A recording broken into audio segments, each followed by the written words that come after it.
Hello, welcome to Paul's Picks, and we got some Bugatti news for you Bugatti lovers. I like Bugattis, but they're a little pricey. I think I'll stick to a Lamborghini. But anyways, so they got this Bugatti new one out. It's kind of based on the old one, the Chiron. Did I pronounce that right?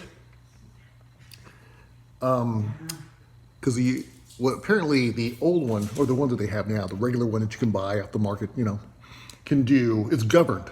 The speed is governed. The speed is governed at 261 miles per hour. But they want to know, how fast could it go if you took off the governor? Probably too fast. So to give you some idea, 261 miles an hour is crazy fast. Get some dogs in here. Goodness. The fastest I've driven a car is probably about 215. Motorcycle, I've been on about 135. And let me tell you, it gets pretty hairy up there, especially with the wind. And then the slightest movement of your steering wheel, it's like, whoa! And you're like, it's just the slightest movements will throw you off. So once you get past, maybe you can do 100. 100 nowadays is nada with these modern cars. But once you start passing 100, you really start noticing the road and the lanes are start getting narrower and narrower. And those long sweeping turns on the freeway start feeling pretty sharp. And your suspension starts to feel kind of floaty. Okay, so anyways, to give you some idea of what speed, how fast cars are going. So your NASCAR, you see NASCAR, it's all real popular. The fastest NASCAR top speed was like, I don't know, I forgot the year, but it was a while ago. I think they actually dropped down the speed because it was getting too dangerous. It was 206 miles an hour. So NASCAR is really topping out at 206.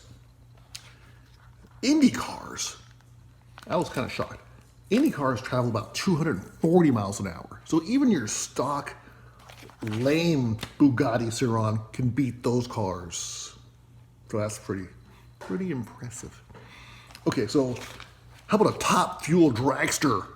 Those big old loud, not the little tiny ones, the long ones with the flames coming up the back and the little tiny wheels in the front. They will go 335 miles an hour. That's impressive. But you got the wheelbase is about as long as a school bus, and they got huge tires, and they're designed for that. They're designed to do one thing, and that's to go really fast. So the steering geometry is designed for 300 miles an hour. You're not going to go to your local Walmart or go to the movies with a dragster because you couldn't turn. The steering probably is designed, the little movements, it's designed for that. But your regular car, your street car, is not designed for that kind of speed. Well, anyways, so this new Bugatti, which is basically the same as the old Bugatti, well, they did some modifications to make it a little more aerodynamic and to reduce the downforce of the car, because that would make it slower. And they didn't want it to go, they were aiming for a neutral force. So if the downforce and the force from underneath the car makes it neutral. So that way you're not pushing as much weight basically. And you don't want to fly away either. Oh, anyways. So the Bugatti Chiron with the modifications, without the governor, will do 304 miles per hour. 304 miles an hour. That's insane, is what it is. Okay, so to me, that's insane as it is that a car can do 304 miles an hour. But what's more insane is that any Joe Blow can go out to Bugatti's dealership and just pick one up and do it. Guys are doing NASCAR and Indy cars and Formula One and all other kind of race cars. They're highly trained. They've been doing this for years. They're in enclosed courses. You're not going through stoplights and stuff and traffic on 405 freeway, cutting through lanes or whatever. You could just go and buy one if you just happen to have the $3.9 million, that is.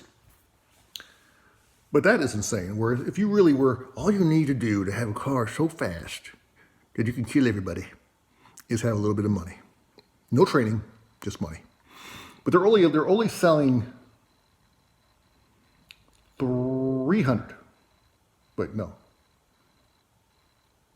they're only selling 30. They're only selling 30 anyway. So you probably got to be on a special list. I got a feeling maybe they'll say, well, they're going to reserve it for people that already have Bugattis that kind of prove themselves and they're loyal fans and whatnot.